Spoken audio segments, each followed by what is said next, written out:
Okay, so it's time for another knee-jerk review. This is a movie discussion as well as a review, so I might give away some spoilers. I don't regret that. I don't mind that. If you don't like spoilers, don't watch this.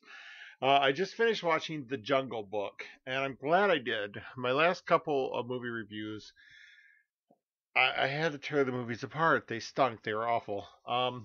But this movie, I literally have one and a half criticism, but I'll get to those at the end. This movie was great. Don't let me spoil it for you, but man, it was just fantastic. Um, I it's been many years since I saw the original Disney cartoon, uh, and that's one of the things I love about this day and age is that we've come to a point in special effects where we don't have to use a cartoon to do something fantastic. So like, you know, if you wanted, 20, 30 years ago, if you wanted talking animals in a movie, had to be a cartoon. If you wanted Fantastic Beast, if you wanted, remember Pete's Dragon? It was a cartoon in real life.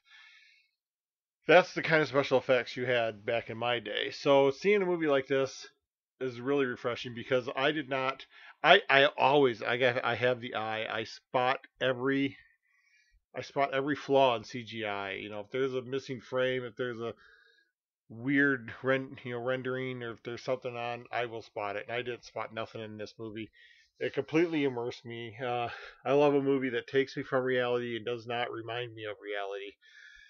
The kid, I don't even know his name because, like I said, I don't research the movies. I just watch them and review them. But he is a great actor. You believed he was a kid in the movie. Like any kid growing up with a pack of wolves, he seemed a little bit smarter than his age. But yeah, that it all worked. He was a great actor. There's a scene where he's like casually rinsing himself off after one of his adventures. I'm like, that's what a kid would do. So good directing there, good writing, good acting. Of course, he's really the only actor in the movie. Everybody else is a voice actor. Uh, and again, I couldn't find a flaw. The monkeys looked real. They didn't look like the monkeys in that Indiana Jones movie I don't want to talk about. But they look like real monkeys. King Louis was very intense. He was not a orangutan like in the other movie. But very intense. I love that whole scene where he's running from, Mowgli's running from King Louis in the temple. That was just a beautiful scene. The fights, you think, okay, who would win between a tiger and a bear? Well, now you know.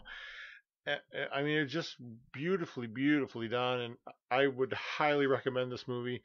I don't know if it would be good for little kids. I mean, I know kids like furry talking animals, but I don't know if they like furry talking animals that try to kill each other. So I don't know what a good age limit is. For an adult, if you're an adult watching this, I can tell you the plot of the movie in 6 sentences or less. But watch it. It's beautiful. I mean, it's not something that was just drawn out. Every scene mattered. Every scene. That's what I love about it. There wasn't any like filler scenes. Every scene fit in the story and it just worked. So this is a movie I'm going to rave about. This gets like 4 thumbs up out of 3. So, great movie.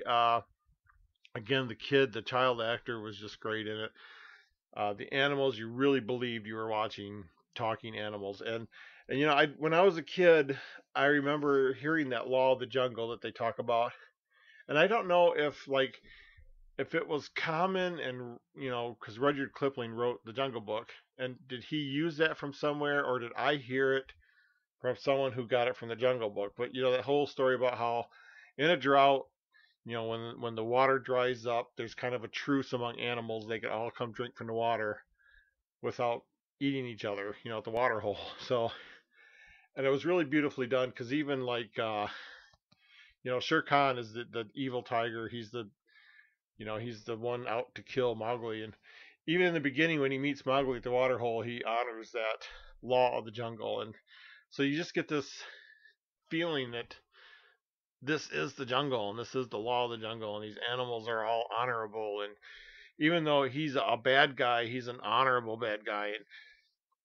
And King Louis and his desire for the red flower, and it's just all beautifully done, and can't say anything bad about it. So since this is a really short review, well, first of all, I did say I had one and a half criticisms. One is when you watch a nature documentary and you film animals stampeding, or you film an alligator eating an antelope in the water, you're gonna get some stuff on the lens. And I think did Star Wars do this? They artificially put stuff on the lens. So like there's a scene where they're splashing and water gets on the lens. I don't know. That kind of ticked me out because I don't want to be taken out of the movie, but that reminded me, they're trying to make it look like there's a camera filming this scene, but you kind of know that it's an artificial camera filming the scene. There wasn't a camera there. The drops on the lens, there wasn't a lens there. I don't know. That's my only criticism. It only happened, I think, once or twice. But I mean, that's just me, and I'm just telling you how it is because that's how I feel. The other half of criticism I had was, I don't know. There's a gigantic, can't say the name, but it's an extinct ancestor of humans. Not ancestor, but kind of from the same family tree. But we've all heard of Gigantopithecus. Gigantopithecus. I can't say it. It's so funny. But it's maybe he's the last one. Because he didn't. There were no other ones. But you know, some people say Bigfoot and Abominable Snowman are these things, and they have found some bones. So they know they existed. But anyway, even that, I mean, that's why it's only half criticism, because it worked and it was beautifully done. Like I said, that scene in the temple was one of my favorite scenes in the whole movie. And one of the other, the fight at the end is beautifully done. And oh my gosh, like I said, I can't rave about this enough. Also, I want to point out, while watching this movie, I was drinking Red Pop because I went to Michigan. I got Fagel right from the source. Red Pop and rum, and I'm calling this The Shining. So if you don't know why I'm calling Red Pop and rum The Shining, then forget about it. But sipping that, watching this movie, I cannot rave about it enough. It's on Netflix now, so you don't have to worry about going out and see it. Most of the movies I review are streaming somewhere because I rarely go to the theater. This is one movie I would have seen in the theater because my criteria for going to a movie in the theater are movies that are larger than life. So a movie like Bridget Jones's Diary, you can watch that on TV. It doesn't lose anything from the big screen. But if I was to go to see Avengers or Star Wars or a movie that's bigger than life, yeah, I want to see that on the big screen. So this is one I wish I would have seen on the big screen. I bet it was gorgeous on the big screen. It was shot in 3D. Of course, I watched it on my TV, so I didn't get to see the 3D, but I could see scenes where the 3D would have really worked in that. So I bet that was even. And some people criticize 3D, but I love 3D. I watched Up, and of course, Up is a gorgeous movie too. But there are scenes where he's battling the bad guy on a dirigible, and they're way up in the air, and they're walking on the wing, and you could see the ground after the wing. When I watched that in 3D, oh my God, I had vertigo. I was hanging onto my seat because I thought I was gonna fall. That's a good use of 3D. Another good use was if you've ever heard of The Croods, it wasn't like a big movie, so I don't remember seeing the advertising. When I asked people about it, they'd never heard of it. But The Croods, movie about cavemen, and there's a scene at the end where the world's coming to an end. Spoiler alert. But God, in 3D, that was just absolutely freaking gorgeous.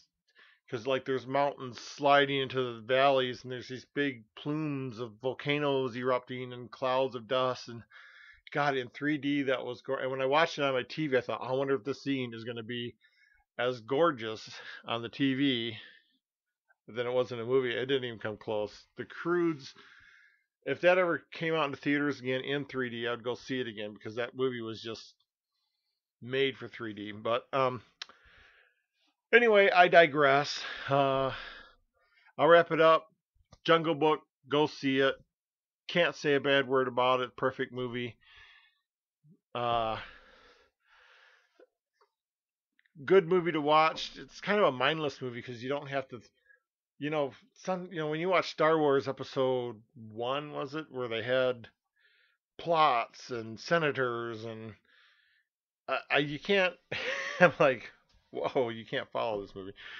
But I mean, this is a movie you can follow. You can just kind of let your mind wander. You can let your eyes look at the scenery and the animals, and it's just gorgeously done. I think it's. Uh, I'm trying to compare it to something, but I just can't. It's just gorgeously done. Go out and watch it. Uh, the Jungle Book, the new one, 2016. Uh, like I said, 4 thumbs up out of 3. So that's my review of the Jungle Book. Have a good night.